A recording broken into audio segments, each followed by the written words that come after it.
You know what? It's hot. Hey, everybody. It is hot. Jess Bless, the other attorneys with me today. How was your summer going, Jess? I mean, good? It's so far so good. Got a lot going on family-wise, a lot of baseball games. How's the baseball going? This is that time of year in the Northeast. So sure. Yeah, no, it's good. I mean, it's kids are home from school, but heat's starting to creep up though. We were blessed with a lot of good weather, and now it's 90, 90, 90. But it's not London for those who are overseas. Yeah, that's kind of crazy. 102. And I don't think anybody in the whole country has air conditioning. So yeah. What do you go sit in their car? What do you even do? It's kind of crazy. Greg, you didn't get my email earlier because I don't think the listserv's working for me. So I do apologize. Sorry. I was waiting on it. Yes, welcome. Welcome. It's great to have everybody with us today. We just got here. Yeah, we had a very hot spring here, and it's still really hot. Can you imagine how bad it would be if global warming was real? I mean, really, it would. Always cooler on a bike. Yeah, I'm especially on my Aventon, which goes way faster than I would normally pedal on a bike. So that's pretty good. Hey, let's go ahead and get started here. Talk a little bit, of course, about our EB wastage litigation. If I can find our little link here. Here it is, the mandamus and wastage litigation. We are still adding plaintiffs. If you're interested in joining us, you need to go to our website and do that IMMPact LItigation. Sign up right there. And we'll be adding that in. I think it's it's the 21st. Didn't we say Friday this week was? Yeah, we need to get everybody signed up by Friday so that we can get this done. And then we're in the process of drafting the PI, which we anticipate filing shortly thereafter. Right. The court government counsel has not entered their appearance in the case yet, even though we do have an order from the court about conferring with them. We know they've been served. So this they may be, if I recall, last year we had to actually call the assistant ASUA in DC to say, look, who's assigned to this case? Brian, I forget Brian's last name. Who's assigned to this case? Because they're just so overwhelmed with cases, they just can't do it. We have some new data that came this week. Oh yeah, let's talk about that data. That was fascinating. It's a little hard to decipher and because it seems like we've been getting kind of conflicting data, and the data should be consistent. Well, the question is, are they telling the truth? That kind of is the $94,000 question here, right? Are they telling the truth? I'd like to pop up the screen here so folks can see what we're talking about. See if I can find this screen. Here we go. We're gonna go to this screen right here. This is the data's kind of. Are they saying cases processed or cases approved? Well, keep in mind they have received, approved, denied, and pending. That's what they have. So they have received, right. Approved, denied, and pending. Let's make that a little bit bigger. Only ones we care about are approved. Yeah. So the approves are the key here for us. And we know they play games sometimes when they talk. Oh, this is the visa. Oh, this is the wrong one. I'm looking at the wrong one. Looking at the wrong one here. Let's see if I can find the right one here for CIS. I'm going to find the right one here. And I'm going to end that stop screen, get the right screen in. Now that's not the right one either. Where is, that's, got to get the right one here. That's the U visa. Okay, where is the CIS one? All right, let me pull it up here. Sorry, guys. I thought I had that a link in my Twitter, but I must have tweeted the wrong link out for this. Let's see, because on Friday last week they finally updated all their numbers for the second quarter, even though they're well into the third quarter of the system. And come on, a little bit further. I know you're here. Here we go. USCIS data for all petition types. That's what we wanted to see. So let's share this guy up here. There we go. All right. So we're going to make this nice and big so folks can see this. This is what's important about this. These are all the cases that they're working on, how many they have, how many they approved year to date and last quarter, and how many are still pending. And, for our purposes, what we're looking at is the I-140. The I-140 is this screen right here across. Well, we're looking at adjustments, and so those 40, and then let's look at 485. So 485 is right. So I'm sorry. 485 employment. So the first column here, the second quarter. So they approved 30,000 485s in the third quarter. No wonder they were hiding the information. 30,000. That's this number right here. So 30,000 adjustments this quarter is what they approved for the second quarter.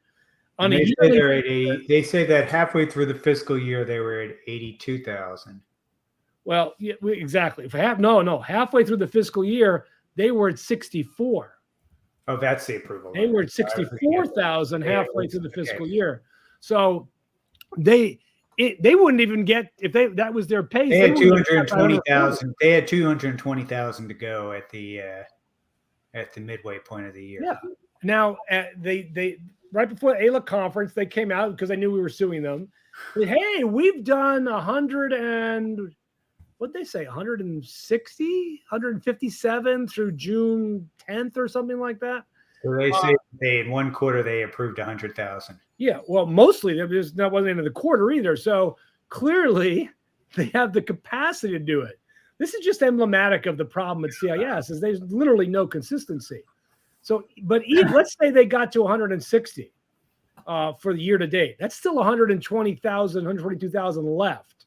They're really going to get all those done in this quarter? Again, we're not getting flooded at our office with a whole bunch of 45 approval notices. Yeah, and I think the difficulty is, like, if you take them, let's take them at their word for a second.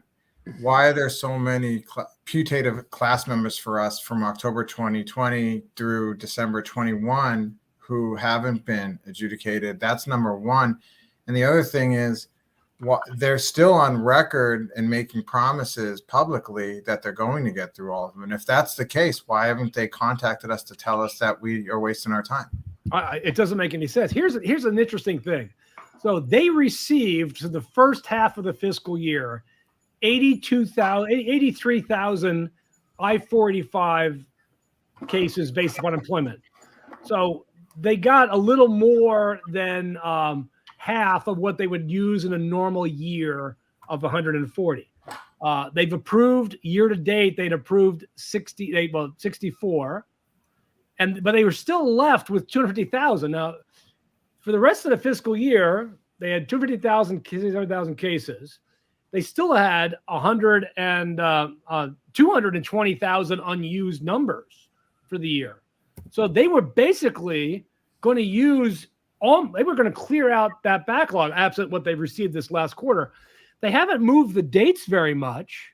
So does this mean that when they get done in September, if we don't see massive movement in the September visa bulletin, that they're going to have only 50,000, 60,000 cases left for 45s? This is where it's weird. Why aren't they moving the numbers forward? Because they should be sitting on 140,000 adjustments to be done on September 30th, having used all the previous year's numbers. So they've got a year's worth of numbers to use right then. Or I guess they're going to make me go by quarterly numbers, but still, this doesn't make sense. This would make a lot more sense, Greg and Jesse, if we had Department of State's numbers. Because that's what we're missing. We don't know how many EB consular processing cases have been done. Now, historically, they don't do anywhere near the numbers that immigration does. No, it's usually about 25,000 at the most in a normal year. When they were actually doing EB consular cases, which they certainly didn't do in the first 6 months of the year. Well, we know that there's been a skyrocketing denial rate, according to David. Which we see a 50 or 60% number, according to David. Yeah. David Beer. So obviously, you don't want to call a big chunk of those cases are Manila nurses. Well, what they are is still There's a lot of denials that are happening for nurses in Manila right now, which just seems like a pretty stupid thing in a pandemic, but which nobody is surprised by. but whatever. So these numbers are very telling. So we got these numbers on July 15th, which means we would get the third quarter numbers in October. So we're not going to get third quarter numbers absent we getting them in the lawsuit. We're not going to get them, and if they're going to follow the same pattern. So at this point, I think we've got solid numbers. We've got a great basis for preliminary injunction because the numbers that they formally published, as opposed to some random press release, which is unverifiable, is clearly says they're not going to get them done, Judge. They clearly can't get them done. And on top of that, all their complaints about, we don't have enough people. We can't adjudicate the cases we have. We don't have enough employees. That goes to reservation. So, Jess, what's your thought about that? I see you. I just go back to the same thing about if they're doing so well, there should not be 2020 and 2021 cases in the pipeline. And there are thousands and thousands and thousands of them, right? There has to be tens of thousands of them. And you both know, because you guys file these, that they have kind of started with last in, first out, right? Absolutely. We got proof. We have actual proof of that. Right. And that's a big problem for them. So what is your rule of reason, right? Not to talk too much legalese, but how are you doing these? There is no rule of reason. It's just whoever gets a case gets it done. That's a problem. And sure. I mean, because that violates the APA. You can't treat similarly situated people differently. You can't do that. That's why last in, first out is supposed to work. And I do know. So one of the things that people should be aware of is that the processing times for these were 32 and a half months last week. And this week they dropped down to 18 months. And all of our putative class members will now have been past that at 20 to 21. And I thought at first blush, I'm like, oh, that's great news, right? Right. You're like, oh, this is great. The processing times are now 18 months. They dropped down all the way down. And John Wasden, who's smarter than me, told me is that may reflect that they've put these in the field offices. And so at Nebraska and Texas, service center times look better than really the reality, because now they're farming them out across the land. Well, here's the Atlanta employment-based number. This is Atlanta. So a field office that supposedly we do know from one of the charts in there how many they have at field offices. There is another statistical form that tells us that. Maybe I can dig that up while we're here on the call. But just pick another random office. Pick Buffalo. What is Buffalo taking for 13 months? Clearly, there's no first in, first out, because every single one of these field offices is different. Go back to Nebraska, and Nebraska's 18.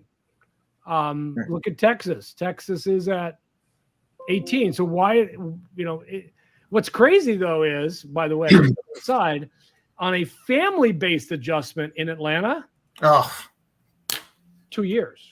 Yeah, no, don't even get me started. Well, the other nutty thing is the field offices that are getting them have no connection to where the person is. So it's totally random where you're going and what your processing time is going to be. To Jesse's point on first in, first out, I did a consult this week from somebody in Houston whose case was adjudicated by the Los Angeles field office, and he has no connection to California.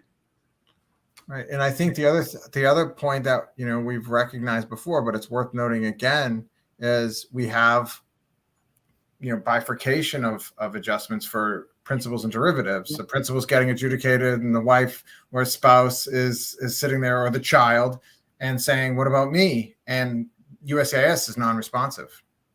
Non-responsive. But the worst part about that is technically the spouse and child lose their underlying non-immigrant status. Right. They're no longer on H4. They're no longer on L2. I mean, because there's no principal anymore. Right.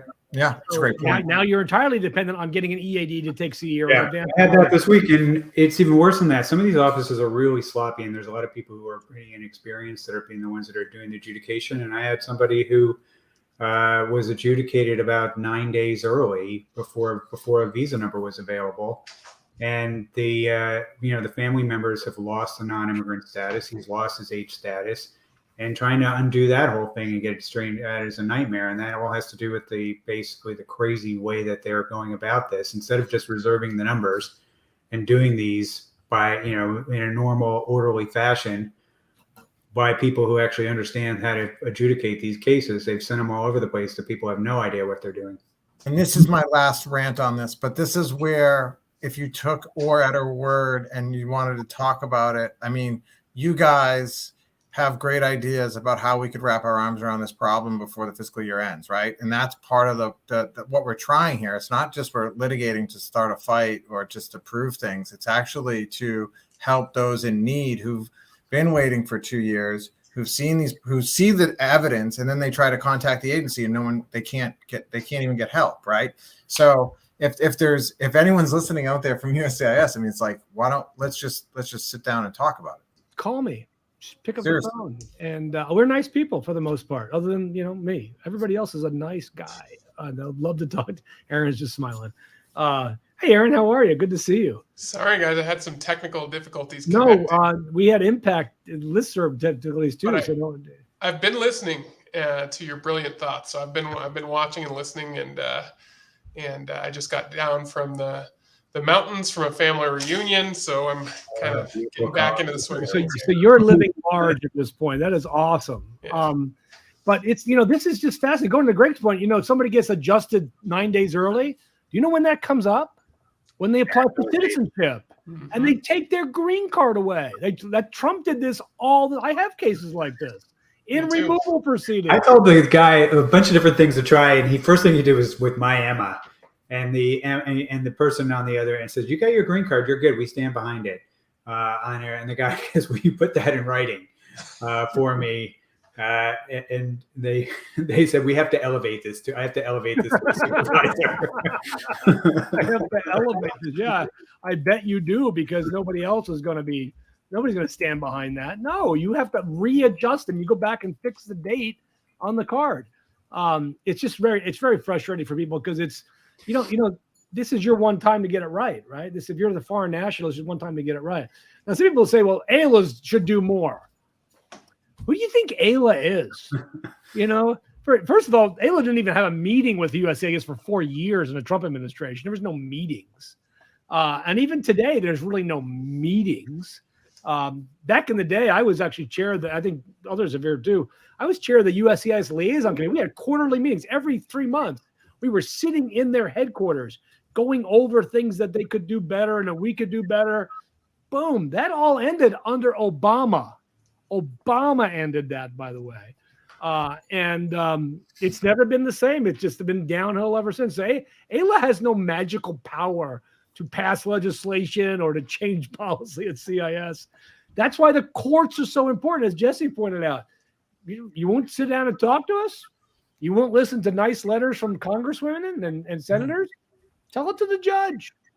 I mean, nonprofits, AILA, there's people who obviously support positive change. And then there's, people who are actually elected to affect that positive change, and nobody can do it. I mean, that's why we have 3 branches of government, right? I mean, that's where we're at right now. And that's where the solution is, if the agency does not want to talk to us, right? I feel like I'm now asking for people to talk to me, but that is where we have to sit at the table and have an adult conversation, because we can't let people who've been waiting for 2 years and know what's ahead of them suffer, right? That's the whole thing. And that's the crusade, for lack of a better word. All right. So I want to share with you guys, I knew there was a stat on this. Immigration keeps, I know you can't see this, right? But because my screen is massive, I'm looking at it. I have to, if I get close to the screen. This is fascinating. This is fascinating. So I'll make this a bit bigger. So employment-based received at service center. This is for January through March. This is last quarter's numbers. And then it tells you how many employment-based cases are at each physical office of USCIS. So you've got each of these field offices have stuff, and and then it tells you how many are at the service, how many received the service center, how many are. So this is actually really great data that CIS tells us. For example, there are pending 97,000 adjustment cases at the Texas Service Center, employment-based, and 74,000 at the Nebraska Service Center. But at field offices, there's a total of 257. So if you put these two together, so that's 171, right? 171. They've got 257. So there's 80,000 cases pending at field offices around the country. There's your numbers. That's how, it's fascinating. I was a stats minor in college. I love stats. And immigration, they're like getting Bill James baseball. They've got stats coming out their ears.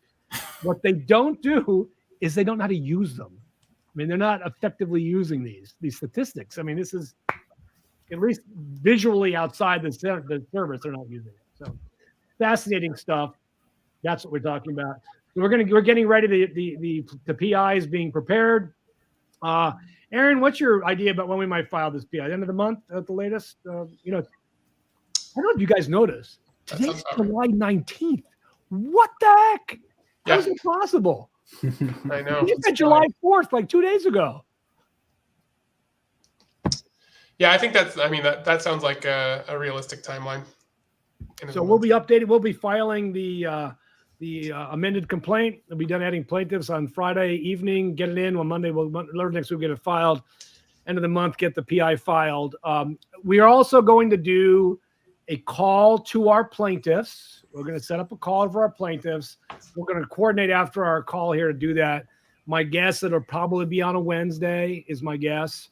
Later in the day, because we have people all over the country. Don't want to have an 8 a.m. call for people in California, and be able to update you. There's just nothing to update right now. I mean, the call is great, but we don't need to have a gripe session, about how the government sucks. We all know that. We want to talk about substantive things as we move forward. So we'll do that.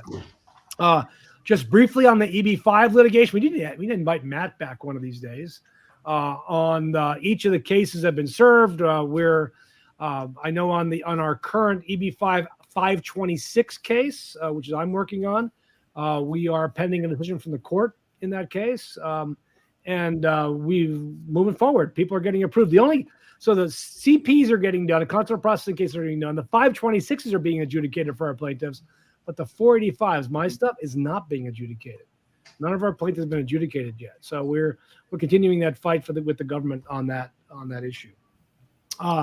Greg, there's been a lot of movement in Congress, a lot of stuff on the Twitter machine about all these amazing bills it's a great bill. I know. I'm starting to become the cynic that you are, Chuck, on Congress amendment. Now there are some things that in theory have pretty decent bipartisan support, like the documented dreamers.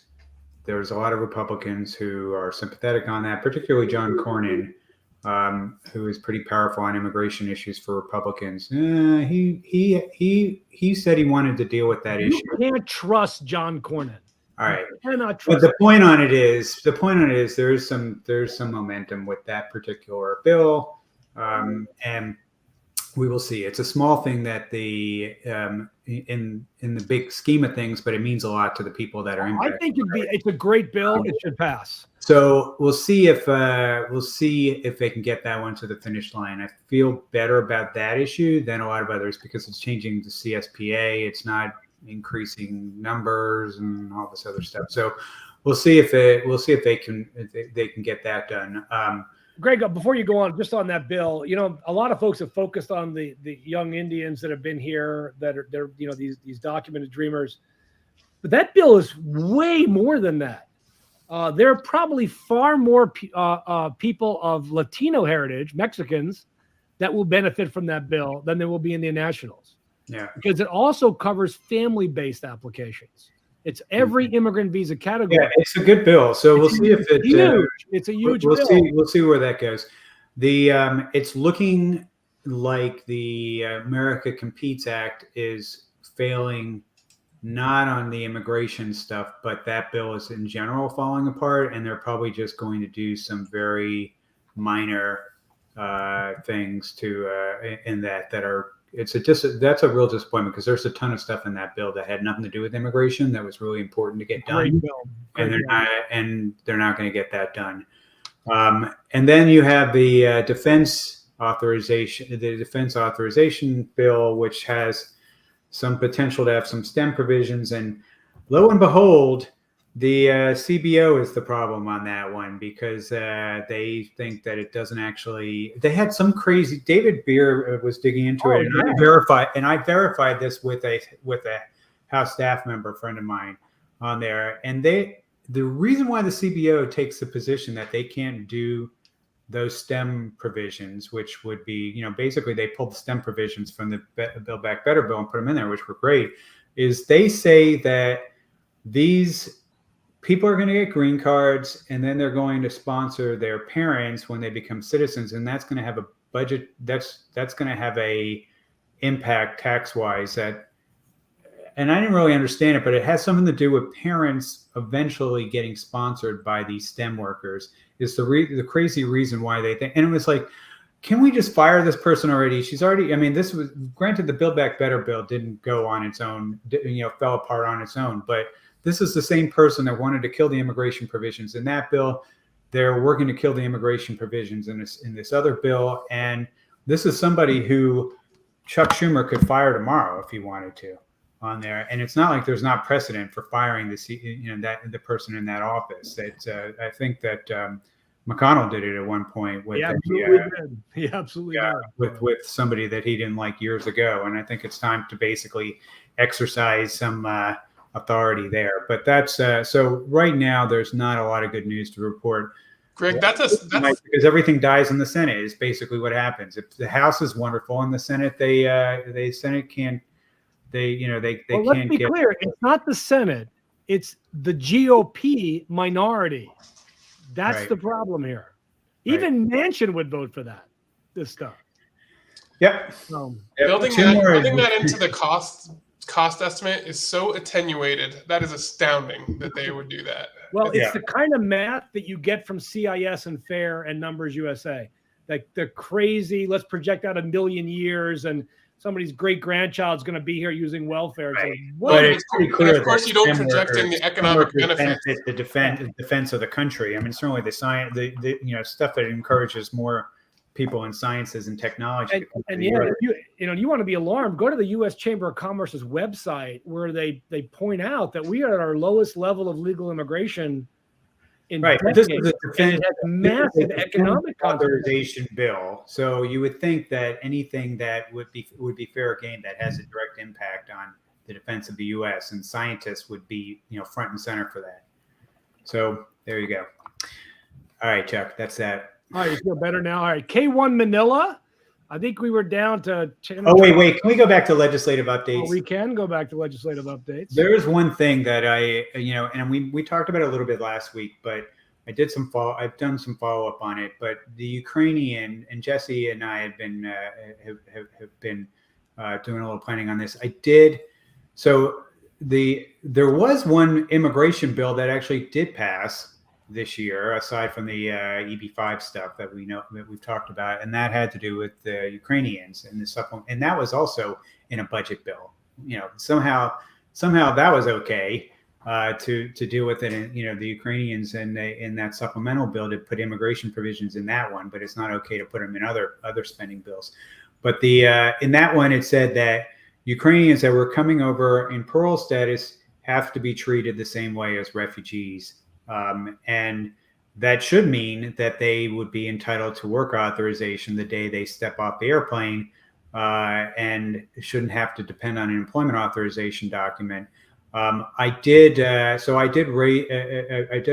of a ranty threaded tweet on that, and explained and put all the illustrations in there of the different sections of a law and all that. But so I brought it up privately with somebody senior at USCIS who thought that was a very interesting. Clearly didn't. Nobody has talked about this at USCIS, which was a bit of a shock. that law passed in Congress and nobody bothered to tell the agency that was being directed to do something about it. You'd think that they wouldn't need some guy on Twitter to be tweeting about a law that Congress passed to tell them that they might actually need to implement it. And then I also brought it up with Ayla, who's bringing it up through USCIS channels. But they say that they're looking for ways to reduce their EAD workload. And this is a perfect example of that. If they interpreted the law, if they just do what Congress said, that they can potentially move 100,000 EADs out of their workload on there. So I'm told that they are raising that. Jesse, I don't know how much time we want to give them on there. It might be something like we're filing just to light a fire under them because these are people who are here and sitting on their hands wanting to work, and they're not. So we'll see if they we'll have that discussion, but it might be worth filing that just to get them to make a decision on it soon. Yeah, I mean, we've talked, right? So you give them a little bit of room, but these people are people who need to support themselves and work, and they're entitled to work. So, I mean, how much patience should we exercise? Probably not a whole lot, because our clients don't have it. Yeah. There is no fire burning under anybody at USCIS. I'm sorry. That's except when we like it. Exactly. All right, just quickly on K1 Manila, I think we were down to less than a dozen plaintiffs left. We're still working with the government counsel on that to push our folks through over the finish line here, and we still have no decision from the judge, which seems very strange to me. I mean, it's got to be one of the older cases on his docket. I know they're busy in DC, but that's kind of where we are. And in relation to that same kind of issue, Aaron's favorite case, the Kang EAD litigation, which we did a great job of submitting a wonderful little brief a couple weeks ago. The government hasn't responded to that. So it's still they're busy. Still in the hands of the judge. So hopefully we'll hear soon. So there you go. There you go. Oh, and the H-1B stuff. It's now July 19th. We should be about a week away from finding out whether there's a new lottery if they follow last year's. And they still haven't announced they've received enough cases because they didn't. All right, let's take a look here at our comments. We got some comments here today. We got a bunch of them. That's good. Prince, EB lawsuit, PI won't be possibly added. Right, because we want to make sure everybody's in there. Bose Gana, please only call. We already talked about that, Bose. We'll be in touch with you by tomorrow with the time. Let's see. As an amendment to EB was we talked about that. Got that. Rohit, plaintiff by EB was returned by post office. Supplement receipt. Post office does not deliver all the mail. There actually is we have a printout of an old web page from the post office that says we don't deliver all the mail, and we use do motions to reopen. Yeah, I mean, my understanding on it is from other people that, first of all, you're not the only person who has been reporting this issue with the receipts being returned by the post office. I've heard from a couple people, and then they contact the Miami and all that, and apparently they on the USCIS side of it, they show everything as being normal, and I don't think it'll have an impact. I don't think it just means you don't get a receipt notice. That's really all it means. But that might be something to check as going to that's one of the things they're a little bit better about is being able to tell you somebody on there and what they're seeing on their computer screen. So try. But your lawyer should have gotten a receipt too. I mean, the both should have gotten a receipt. Call your lawyer. He definitely should have that. Hello, thanks. Go. So what's going on with Go, Aaron? Well, we have the argument coming up in September, and probably a decision late 2022 or early 2023, I would guess. Yeah. Somebody asked the other day, are they going to start adjudicating cases right after the oral argument? No. And we've gotten this similar question a few times. Should I apply to live or work in another country? I think Chuck's response last time was, you got to do what's right for you. And that's not a decision that we can make. You kind of, that there are that assuming that they don't adjust the numbers of plaintiffs that get visas, then there are 481 for Go plaintiffs. And that's probably about a third of the people who were originally in the case but didn't get their visas. And so that's kind of what your chances are, and you make your decisions around that. Hopefully they'll increase the numbers, but we don't know that. All right, next, EV wastage. If the U.S. attorney didn't call you yet, do you think that the case approved is due to a lawsuit yet? Well, we know they have the list. We know they've been served. If you've got one approved, clearly they know you're in the lawsuit. So, and there's no doubt that they tag all these. We know from our own experience that they tag these cases right away. Where are they? What's going on? Because they want to write it in their response to our PI or in their complaint answer. They want to say, "Hey, judge, we've already approved like 100." Right. That's why. I mean, that's also one of the things that why the number, the case numbers in the complaint are there. And I will say I've adopted, and this is part of my, I guess, something I've learned through litigating other group suits, including diversity visas, is once you get the approval, you don't care if you're the client, and I don't care if I'm the attorney. I'm none of us on the screen are looking to. We don't need the credit. I don't need a parade so no one cares. The result, the mission is an approval, and then it's like, yeah, the why. We don't need to know why. We just need to know that you got it, and that's it. That's good enough for me, and it's really good enough for you. And congrats, by the way. That's awesome. Yeah, absolutely. Yeah, your wife and kids got approved too. But I mean, I know you guys all know this, but I mean, it's funny because maybe the audience does not. The client, will sit there. They'll email you all day. They don't know. They're worried. They're concerned. What is the lawsuit working? What is going on? They get an approval notice, or I have the pleasure of giving them one. It's hallelujah. Clouds lift. We don't care anymore. The why doesn't matter. And I guess that's my focus. Let's focus on what we are doing, and the credit can go somewhere else. To you, maybe. Maybe you called 100 times and bothered somebody so exactly. Much. Yeah, right. Maybe it was that tier 2 call. Yeah. Oh, here's a great question. When will Judge Maida make a decision on the DV 2022 case? We know Turkey's a nightmare right now, and they're one of the countries that is not adjudicating cases still in late July. Although did I hear, or maybe it was Addis Ababa, somebody opened up a whole bunch of appointments. Addis did. Addis did. Nice. So we are in touch with the government counsel. Things are pending with Judge Maida, not Madha.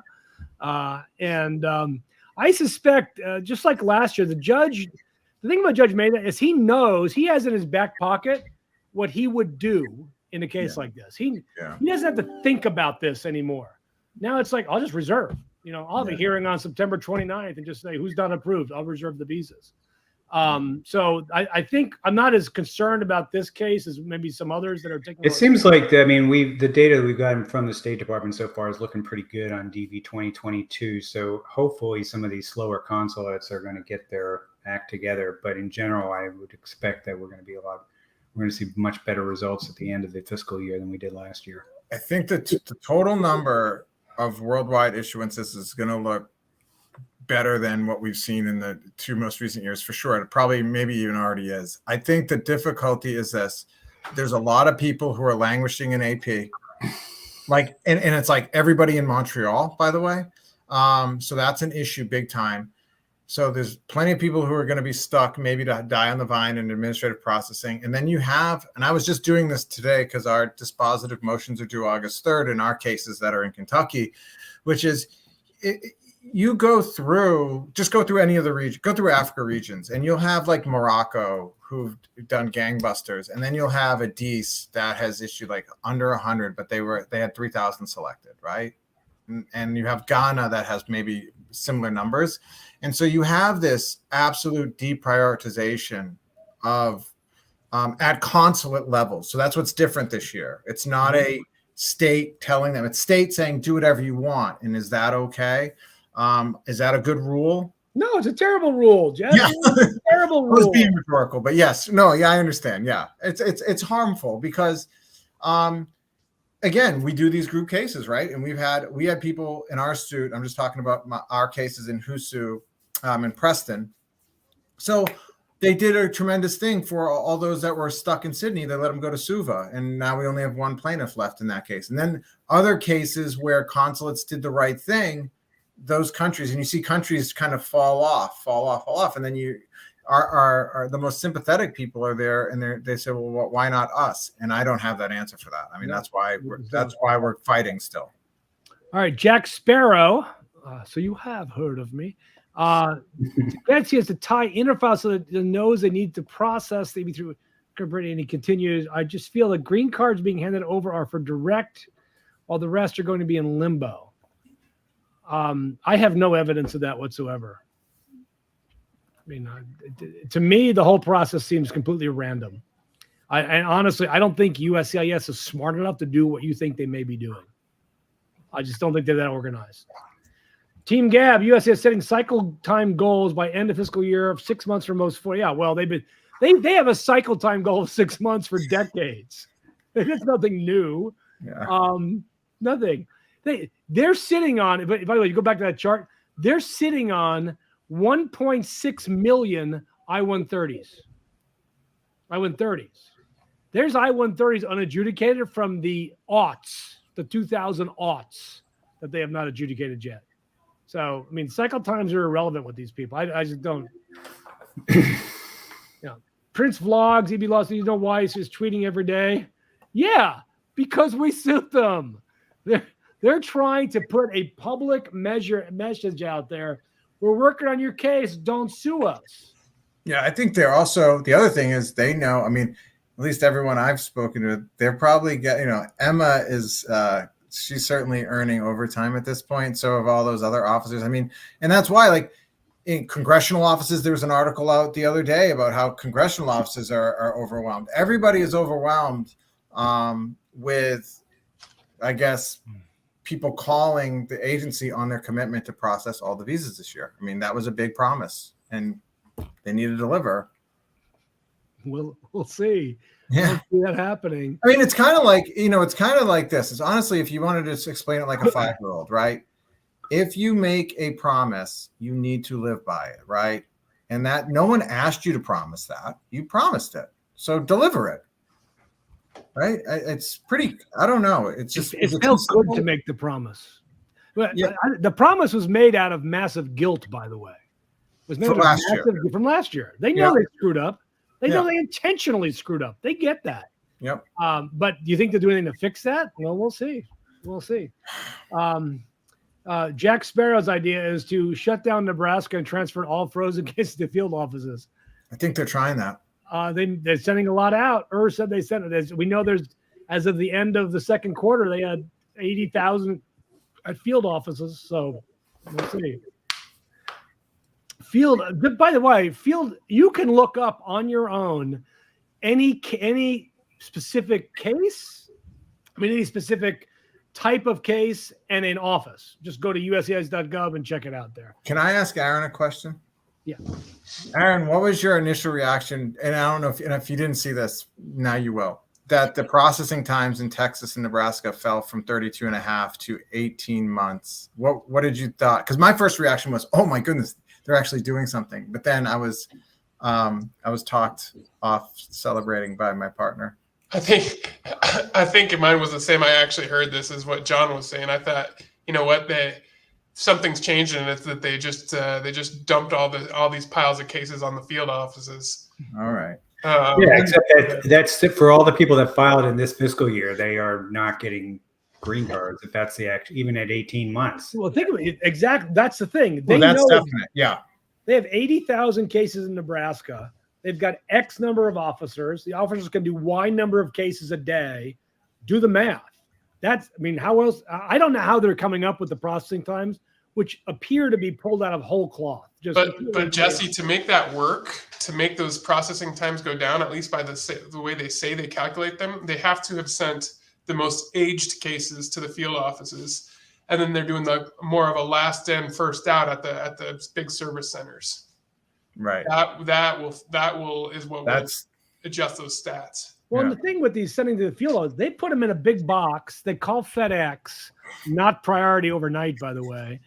It goes from the officer's desk or the file room to Memphis, and then to the field at the office. Then it has to get sent to the file room at the new office. Then it has to be assigned to an officer who's got 74 interviews this week on family cases. I don't see how this works. It doesn't. because the field offices are not designed for employment-based cases. They were never designed for this. They have no training on this. They don't know how to do these cases. Which is why maybe they could stop at this self-made crisis and actually understand that they don't have to waste visas. But watch the processing times at the field offices and see if they spike like crazy now that they have all these aged cases coming in. 31 months in Baltimore for an EB I-485. There you go. 31 months. Jesse, and they probably have had the case for 2 months. Yeah. Oh, yeah, absolutely. All right. Let's see. Ayman tried to transfer his case from ABT to Kuwait. KCC refused, running out of options. Relying on us. That's why we're fighting. All right. Hearing from the Telegram groups, because that's where all the information is.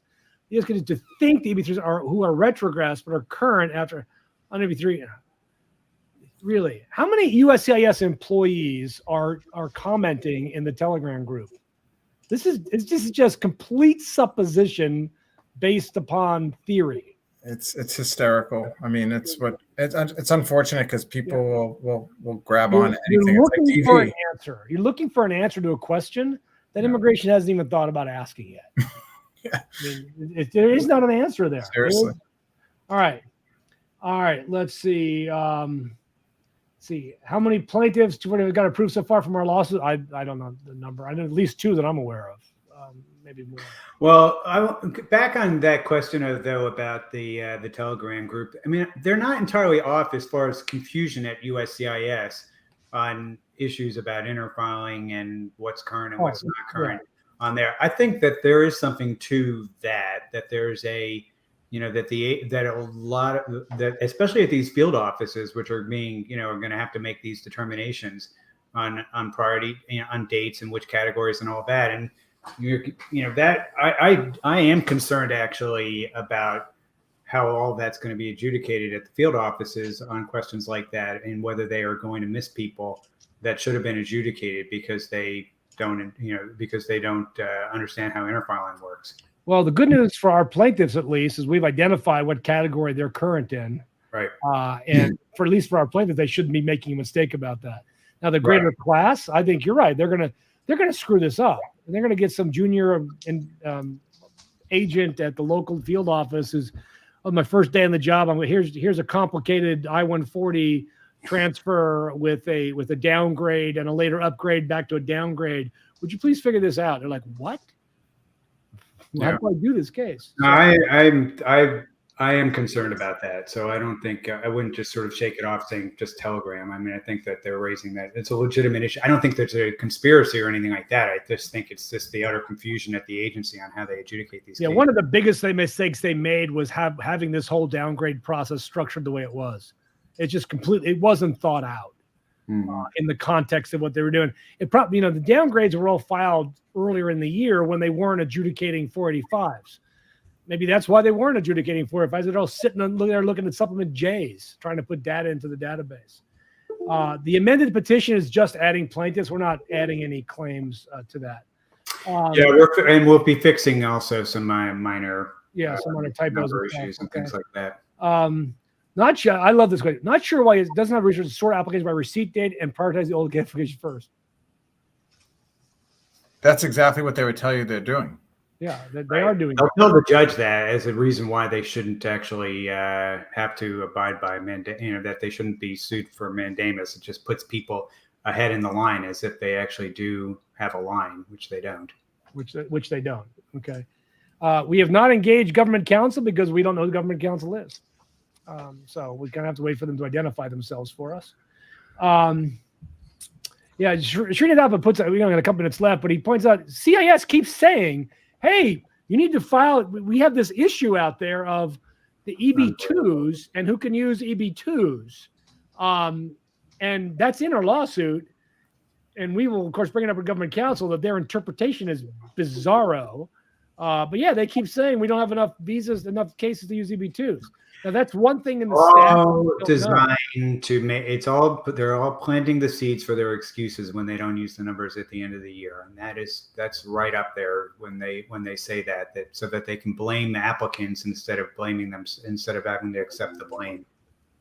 Exactly right. Now I will tell you, by the way, I want to share this one last screen here. This is the breakdown by pending visa availabilities. And this tells you how many people are waiting in each country in this category. So there are 24,000 EB2s for China. There are 112,000 EB2s, EB3s for China. So China's backlog is 55,000. For India, there's 200. These are people that have a waiting visa availability, not pending green card. So this is a waiting. So we got 270,000 Indians in second preference and 99,000 in third preference, which obviously does not reflect all the downgrades, right? So because I would guess that virtually all these Indians filed downgrades, but this is the end of as of March 22. So they clearly had not processed the downgrades, or they're not changing them from the original categorization. This is where it gets very strange because their stats. So you got 370,000 Indian EB waiting on file. That is, technically, and those are just I-140s, right? So it doesn't include family members. Double that plus a little bit for family members. Let's say 800,000. Right there, you're sitting on a few decades worth of numbers. At the 7%, it's obviously much longer, and we get that. But this is where it makes no sense that they're encouraging more filings when they're sitting on 290,000 EB2s. It doesn't make any sense. All right, and let's see, a couple last questions here. Sai, we already talked about this. We're getting that set up, so don't worry about that. Thank you for your work. You're welcome, Moses. I appreciate that. My PD on the committee is incorrect. We're getting that updated. Don't worry, we've got your email. Let's see. We also sent out an email this week for people to send updates to us, and if you use that, if there's also any problems that you notice, you can use that form as well, just to shoot us a note about your case. Right. All right. Space Prince says that, in my opinion, based on numbers recent memo, it's on track to yield this year, but they are approving 2014 case recently. I feel the retrogression for 23-24. Well, there shouldn't be retrogression based upon the numbers they have available to them. So we'll see. Let's see. Got a minute left here. Is there any litigation team followed on EAD advanced paroles? I don't have. For what? We have our Kang EAD case. But not if you're talking about EADs for these adjustment cases. We should talk about paroles because that problem's getting worse, not better. It is. They're not fixing that problem at all. Any update on the EB2 H1B a second lottery case? We're waiting to see what numbers they've used. It's should know soon. Yeah. So then we'll think about soon. All right, everybody. It has been a joyous occasion to talk to everybody today. Guys, hang on just 1 second. We're going to talk just briefly about this meeting that we'll have with our plaintiffs, and everybody else. We'll see you next week. I, by the way, will be here.